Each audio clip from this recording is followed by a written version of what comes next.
6 millions de morts, 7 millions de déplacés. Depuis près de 30 ans, un conflit armé touche la République démocratique du Congo. Hier, c'est Cédric Bakambu, l'attaquant de l'équipe de football de la RDC, qui a attiré l'attention sur les massacres perpétrés dans le pays sur son compte X. Il y fait aussi référence à travers sa célébration après chaque but. On t'explique ce qu'il s'y passe. L'Est de la RDC, une région riche en minerais, est en proie à de nombreux conflits entre armées régulières et groupes armés. Parmi eux, les ADF. À l'origine, des rebelles ougandais majoritairement musulmans qui sont implantés dans le Nord Kivu depuis le milieu des années 90 et y ont tué des milliers de civils. En 2019, ils ont prêté allégeance à l'État islamique qui revendique désormais certaines de leurs actions et les présente comme sa province d'Afrique centrale. En parallèle, et surtout depuis 2021, il y a la rébellion du M23, ou mouvement du 23 mars, composé initialement de soldats qui se sont mutinés contre le gouvernement congolais et sont soutenus par le Rwanda voisin. Les forces armées congolaises se sont associées à des milices dites patriotes pour combattre le M23. Les estimations et les chiffres varient, mais selon l'ONG International Rescue Committee, 5,4 millions de personnes seraient mortes, en majorité des civils, sur la seule période de 1997 à 2008. Et un rapport de l'ONU d'octobre dernier annonçait 6,9 millions de personnes déplacées. Depuis octobre, les combats se sont intensifiés.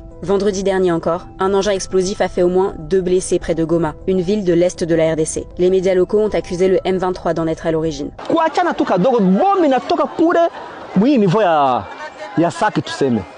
Toto ziki naanguka hapa. Mimi kuangalia mimi nakuta pakote kulisha kuwa vumbi. Hizi nyumba mbili zote unaona zinaharibika, kuna kitu kinatoka ndani na batu mbili ndio mimi natosha mimi naacha kule kusebeka.